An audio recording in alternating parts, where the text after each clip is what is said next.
ونستعينه ونستغفره ونؤمن به ونتوكل عليه ونعوذ بالله من شرور أنفسنا ومن سيئات أعمالنا من يهده الله فلا مضل له ومن يضلله فلا هادي له ونشهد أن لا إله إلا الله وحده لا شريك له ونشهد أن سيدنا وسندنا وحبيبنا وشفيعنا ونبينا ومولانا محمدا عبده ورسوله صلى الله تعالى عليه وعلى آله وأصحابه وبارك وسلم تسليما كثيرا كثيرا أرسله الله تعالى إلى كافة للناس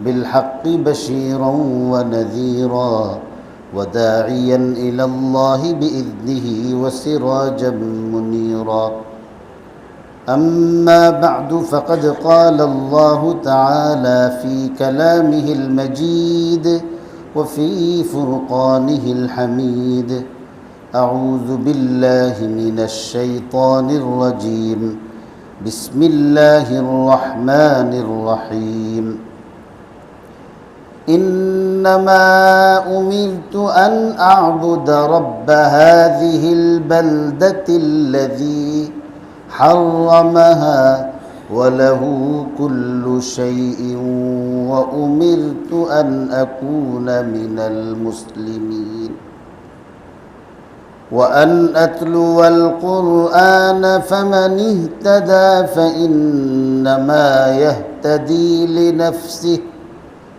ومن ضل فقل إنما أنا من المنذرين وقل الحمد لله سيريكم آياته فتعرفونها وما ربك بغافل عما تعملون صدق الله مولانا العظيم وصدق رسوله النبي الأمي الكريم ونحن على ذلك لمن الشاهدين والشاكرين والحمد لله رب العالمين اللهم صل على محمد وعلى آل محمد كما صليت على إبراهيم وعلى آل إبراهيم إنك حميد مجيد اللهم بارك على محمد وعلى آل محمد كما باركت على إبراهيم وعلى آل إبراهيم إنك حميد مجيد اللهم صل على محمد وعلى آل محمد كما صليت على إبراهيم وعلى آل إبراهيم إنك حميد مجيد اللهم بارك على محمد وعلى آل محمد كما باركت على إبراهيم وعلى آل إبراهيم إنك حميد مجيد اللهم صل على محمد وعلى آل محمد كما صليت على إبراهيم وعلى آل إبراهيم إنك حميد مجيد اللهم بارك على محمد وعلى آل محمد كما باركت على إبراهيم وعلى آل إبراهيم إنك حميد مجيد معزز محترم মুরব্বিয়ান কেরাম মুসল্লিয়ান এজাম আল্লাহ তাআলার কালামের আশেক বিভিন্ন বয়সের দিন দরদি মুসল্লি ভাইয়েরা, আল্লাহ পাক রব্বুল আলামিন মেহেরবানি করে আল্লাহর ঘর মসজিদে শুক্রবার দিন বাদ মাগরিব ইশার নামাজের পূর্বে আল্লাহর কালামের তরজমা এবং সংক্ষিপ্ত তাফসীরের বরকতময় এই মজলিসে আমাকে আপনাকে মেহেরবানি করে বসার যে তৌফিক দিয়েছেন, এই জন্যে সকলেই আল্লাহ তাআলার মেহেরবানির শুকরিয়া আদায় করে বলি আলহামদুলিল্লাহ। সূরাতুন নামল তথা কুরআনুল কারীমের বিখ্যাত পিপিলিকার সূরা, ওই সূরার শেষ 3টি আয়াত আপনাদের খিদমতে তেলাওয়াত করেছি। তিলাওয়াতকৃত এই আয়াতগুলোর পূর্বের 2 আয়াতে আল্লাহ পাক রব্বুল আলামিন নেক আমলের ফজিলতের বিবরণ দিয়েছেন। আল্লাহ পাক রব্বুল আলামিন আল্লাহর বান্দা বান্দীদেরকে আমল শিখাইছেন, আমল করার হুকুম দিছেন। তিনি মালিক হিসাবে, স্রষ্টা হিসাবে, আর আমরা তার সৃষ্ট মাখলুক হিসাবে যেভাবে খুশি সেভাবেই তিনি আমার আপনার উপর নির্দেশ জারি করতে পারেন। তিনি কারোর অধীন নন, তিনি কারোর চাকরি করেন না, কারোর পরোয়াও তার করতে হয় না। আমরা তার দেওয়া জীবন পাইছি, হায়াত পাইছি, শরীর পাইছি, আত্মা পাইছি। এই দেহ আত্মাকে লালন পালন করার উপকরণগুলিও তিনি আমাকে আপনাকে দিয়েছেন। আল্লাহর দেওয়া এই জান, আল্লাহর দেওয়া এই শরীর, আল্লাহর দেওয়া মাখলুক, দুনিয়ার মধ্যে আল্লাহর দেওয়াই অন্যান্য নিয়ামত ভোগ করে আমি আপনি জীবন যাপন করতেছি। তার অনুগ্রহ, তার দয়া এবং তার রাজত্ব এবং ক্ষমতার বাহিরে যাওয়ার কোনো সুযোগ নাই। তিনি ইচ্ছা করলে যাকে যেভাবে ইচ্ছা সেভাবেই তিনি কিছু বলতে পারেন, করাইতে পারেন। ইচ্ছা করলে তিনি ফকির বানাইয়া রাস্তায় রাস্তায় ঘুরাইতেও পারেন, কেউ তাকে বলতে পারবে না। আবার ফকিরকে উঠাইয়া বাদশাহ বানাইলেও তাকে প্রশ্ন করতে পারবে না যে একটা দুঃখী দরিদ্র মানুষকে উঠাইয়া আমাদের মতো এমন সচ্ছল, জ্ঞানী, সবল, পাওয়ারফুল ব্যক্তিদের উপর কিভাবে নেতৃত্ব দিলেন। আল্লাহ পাক রব্বুল আলামিনের নির্দেশের উপর চুচেরা করার যেখানে সুযোগ নাই, তো সেখানে কাউকে জমা খরচ দিয়ে কিছু করানোর তার দরকারও নেই। কিন্তু তিনি আহকামুল হাকিমিন, আরহামুর রাহিমিন, মেহেরবান। তিনি কোনো কাজ আল্লাহর বন্দাদেরকে তিনি এমনি চাপাই দিচ্ছেন না, অনেক দরদের সঙ্গে, মোহাব্বতের সঙ্গে আগে তাদেরকে, আল্লাহর বন্দাদেরকে, বান্দীদেরকে আল্লাহ তাআলা আগে আল্লাহর হুকুম মানার উপকারিতা বলে তাদেরকে তৈরি করছেন। এই জন্য আগের 2 আয়াতের মধ্যে নেক আমল করলে কি হবে এটা বলছেন, বদ আমল করলে কি ক্ষতি হবে, কার হবে সেটাও বলছেন। খুন খারাপই করছে, নামাজ পড়ে নাই, কার ক্ষতি হবে? যে পড়ে নাই তার। যে ব্যক্তি আল্লাহর হুকুম মানছে, হারাম থেকে বাঁচছে, উপকার হবে কার? তার নিজের। এরপরেও আল্লাহ বলতেছেন ইবাদত বন্দিগির আখিরাতের যে একটা সুফল এবং পুরস্কার যে আছে, আখিরাতের পুরস্কারের বিষয়টাকে আমরা যদি এখন উল্লেখ না করে শুধু দুনিয়ার দৃষ্টিতে, বৈজ্ঞানিক দৃষ্টিতে যদি ইবাদতের বিশ্লেষণ করা হয়, তো দেখা যায় যে এই সবগুলি ইবাদত মানুষের শরীরের জন্য উপকারী এবং তার জন্য বেশি দরকার।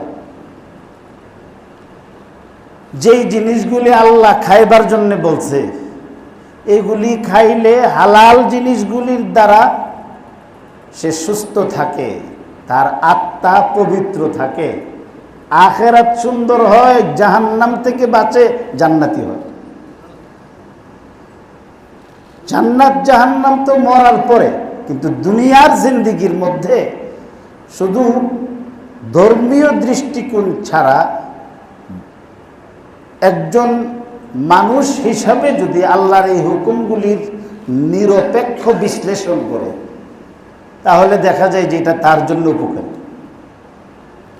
রোজা রাখার কথা বলছে আল্লাহ তাআলা, এটা বহু আগ থেকেই স্বাস্থ্যবিজ্ঞানীরা বলছেন যে মানুষের এই শরীরের ভিতরের মধ্যে যে সমস্ত অঙ্গ প্রত্যঙ্গগুলো আছে, 11 মাস রাত দিন ডিউটি করতে করতে এটা ক্লান্ত হয়। তো ক্লান্ত হওয়ার কারণে তখন এটাও একটা রেস্ট খুঁজতে থাকে। তো 1 মাস যখন রোজা রাখে সহি তরিকায়, তো আল্লাহ তাআলা 11 মাস সুস্থতার সঙ্গে চলবার জন্য এটাকে উপযোগী করে দেন। সওয়াব তো আছেই। এখন প্রশ্ন হয় যে আমরা তো রোজা রাখি হুজুর, এরপরও আবার আমাদের পেটের সমস্যা হয়, পেটের পীড়ায় আমরা ভুগি। তো এই প্রশ্নটা যেমন আমরা করি, বাস্তবে এমন দেখিও, কিন্তু এখানে আরেকটা বাস্তবতা আছে। আমরা যে রোজা রাখছি কতটুকু সুন্নত তরিকায়। রমজান মাসের এই রোজা রাখাটা তো একটা কৃচ্ছতা সাধন করা, কষ্ট কাকে বলে এটা অনুভব করার একটা অনুশীলন। এমনিতেই তো পেট ভরে খাওয়া এটা ইসলাম সম্মত না, একদম গলা পর্যন্ত খাওয়া। আর সেই ক্ষেত্রে আবার রমজান মাসে যদি আমরা এমনভাবে খাই যে খাওয়ার দ্বারাতে আমাদের খিদার যে কষ্ট এটা বুঝি না।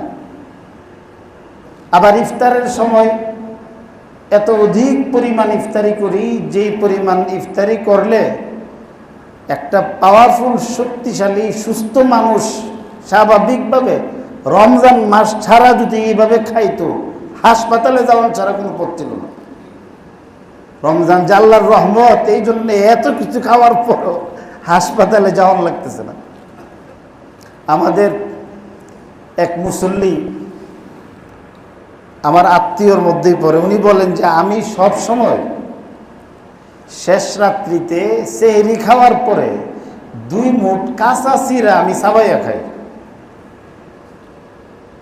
কাঁচা চিরা পানি দিয়া ভিজাইয়া না খাইয়া এটাকে এমনি মুখের মধ্যে দিয়া চাবাইয়া খায়। কারণ কি, এটা পেটের মধ্যে এইভাবে খাইলে এটা ভিজতে ভিজতে মনে করেন 10টা 11টা বাজে, এরপরে আবার নরম হইতে হইতে আসরের টাইম হয়, তো ইফতারের আগ পর্যন্ত আমার আর খিদা লাগে না। তো এইভাবে যদি আমরা রমজান শরীফের সিয়াম সাধনা করি, তাহলে এটা সুন্নত তরিকাই হয় না। হযরত মাওলানা খলিল আহমদ সাহারানপুরি রহমতুল্লাহ আলাইহি তারপরে ফকিহুন নফস হযরত মাওলানা রশিদ আহমদ গঙ্গোহী রহমতুল্লাহ আলাইহি, ওনাদের জিন্দেগির মধ্যে পাওয়া যায় যে সেহরির শেষ সময়ের আগ পর্যন্ত, শেষ রাত্রির এই সময়টা এমনিতেই দোয়া কবুলের সময়। রমজান শরীফে এটা আরও বেশি গুরুত্বপূর্ণ, কিন্তু আমাদের রমজান শরীফের শেষ রাত্রির এই গুরুত্বপূর্ণ সময়টা আল্লাহর কাছে আমরা দোয়া ইস্তেগফার না করে, অনেকে আছে খাওয়ার পেছনে, অনেকে আছে খাওয়ার পরে চা চক্রের মধ্যে খুশ গল্প, বিভিন্ন আলাপ আলোচনার মাধ্যমে আজান কেন দিতেছে না এই সমস্ত বিভিন্ন দুনিয়াবি কথা বলে এই সময়টা নষ্ট হয়। আমাদের মুরব্বীরা এটা করতেন না।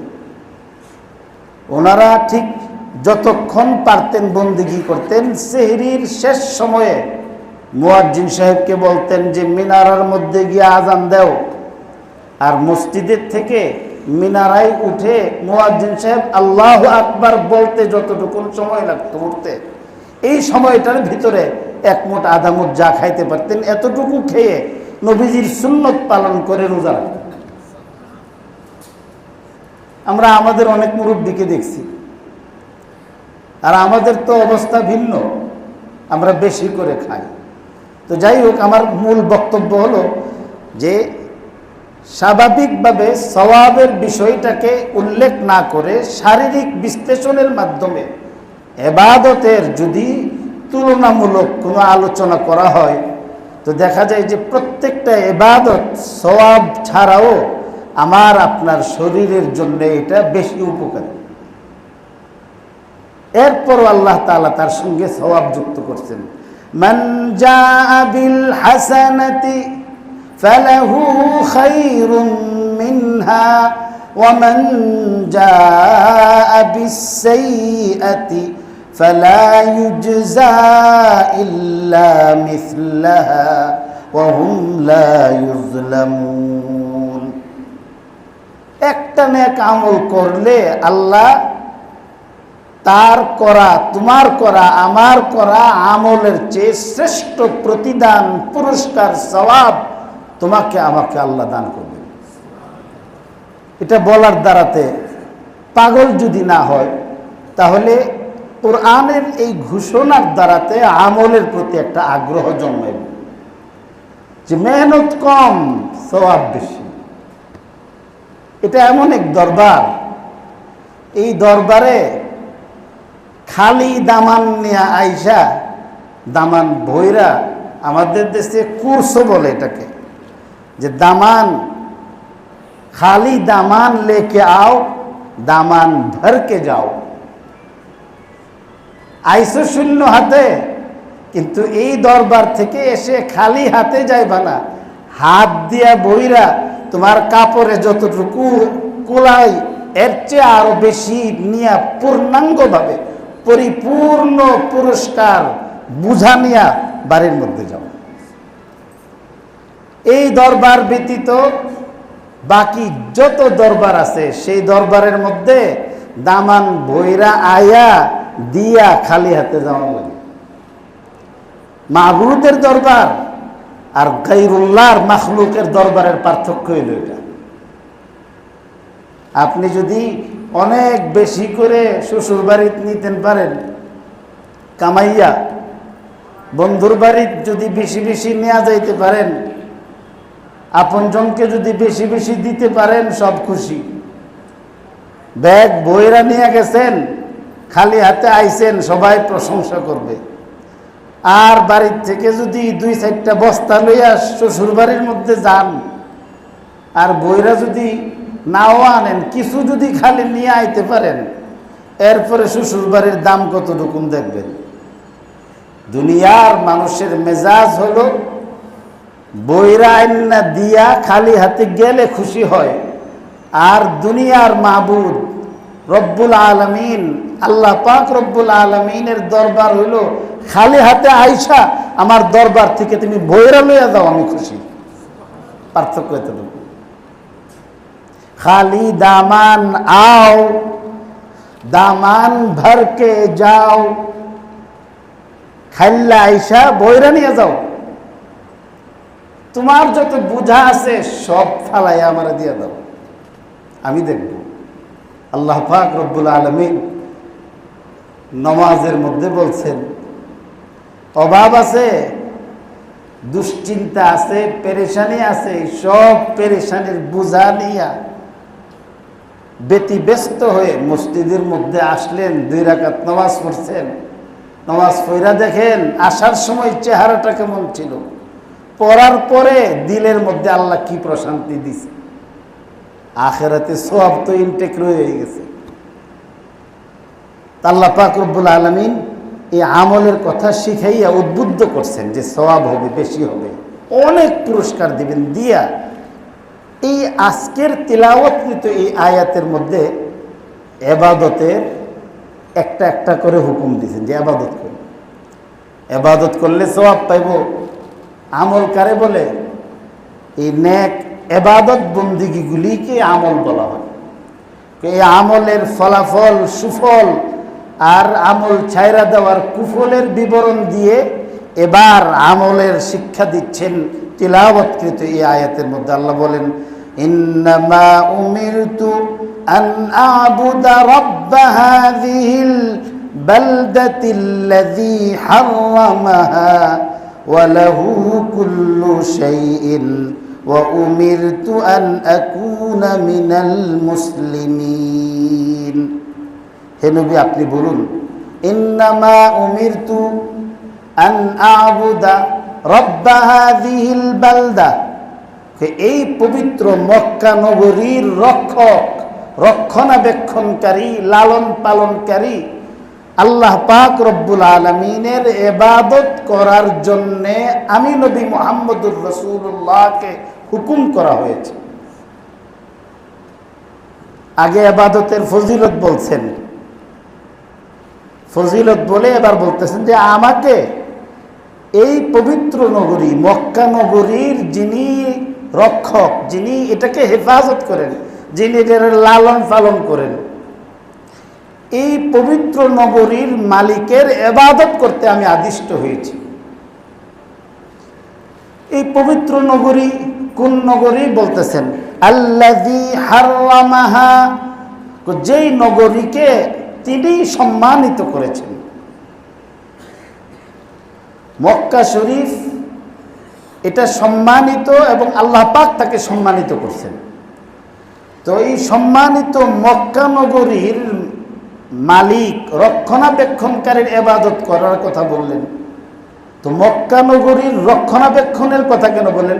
স্বাভাবিকভাবে, সহজভাবে বলতে পারতেন যে আল্লাহ পাক আমাকে আল্লাহর ইবাদত করতে বলছেন, আল্লাহ পাক আমাকে ইবাদত করতে বলছেন, আমি আল্লাহর ইবাদত করতে আদিষ্ট। এই সহজ কথা না বলে মক্কা নগরীর কথা কেন বললেন? 1 নম্বর। 2 নম্বর আবার বলছেন যে আল্লাহ পাক এই নগরীকে সম্মানিত করছেন। কেমনে সম্মানিত করছেন? 3 নম্বর হইল ইবাদত কারে বলে? ইন্নামা উমিরতু আন আ'বুদা রাব্ব হাযিহিল বালদাতিল্লাযী হাররামাহা ওয়া লাহু কুল্লু শাইইন ওয়া উমিরতু আন আকুনা মিনাল মুসলিমিন। এই 3টা বিষয়ের প্রথম যে বিষয়, যে এই পবিত্র মক্কা নগরীর রক্ষক, রক্ষণাবেক্ষণকারী আল্লাহর ইবাদত করতে বলছেন। এটা কেন বলছেন? যে পবিত্র মক্কা শরীফ ভৌগোলিক অবস্থানের কারণে সেখানকার যে মাটি, এই মাটিটা উর্বর না। আমাদের দেশের পাথরের চেয়েও কোনো কোনো জায়গায় আরো বেশি কঠিন। সেখানে ধান হয় না, সেখানের মধ্যে গম হয় না, ফল ফসল হয় না। এখনো যে এত বিজ্ঞানের চরম উৎকর্ষ সাধিত হয়েছে এবং এরা অনেক পয়সার মালিক, এই সব কিছু করার পরও মক্কা শরীফের মধ্যে কিছু ফলাইবার মতো, ধান চাষ করবার মতো এমন কোনো ব্যবস্থা নেই। অপরদিকে মরুভূমি, পানিও নাই। সেখানের মধ্যে পানিরও স্বল্পতা আছে। আমাদের দেশে তো পানি আর পানি। এখনো সৌদি আরবের মধ্যে কোনো কোনো পানির দামের আমি মূল্যায়ন করছি, যে হজের সময় যে 250 মিলিলিটারের যে পানি, এটা 1 রিয়াল 2 রিয়াল করে বিক্রি করে কখনো কখনো, 1 রিয়ালের কম না। তাহলে 1 লিটার পানির দাম 4 রিয়ালের মতো পড়ে। এই 4 রিয়াল দিয়া 1 লিটার পানি আমরা নিজেরাও কিনা খাইছি। কিছুদিন আগেও এই 4 রিয়াল দিয়ে প্রায় 8 লিটারের চেয়ে বেশি 1 নম্বর, এরা যে 95 বলে, 1 নম্বর অকটেন, এটা 8 লিটার থেকে 9 লিটার পাওয়া যেত। 40 পয়সা 1 লিটার ভালো পেট্রোলের অকটেনের দাম। তো তাহলে 1 লিটার পানি দিয়ে প্রায় 8 থেকে 10 লিটার ভালো মানের তেল কিনতে পারতেছে, গাড়ি চালাই পারতেছে।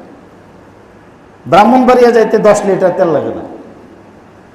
তো এখান থেকে ব্রাহ্মণবাড়িয়া যাইতে ভালো গাড়ি, যেটা যারা গাড়িওয়ালা এদের কাছ থেকে শুনছি, 8-10 লিটার তো যাইতে পারে 1 লিটারে, 8-10 মাইল।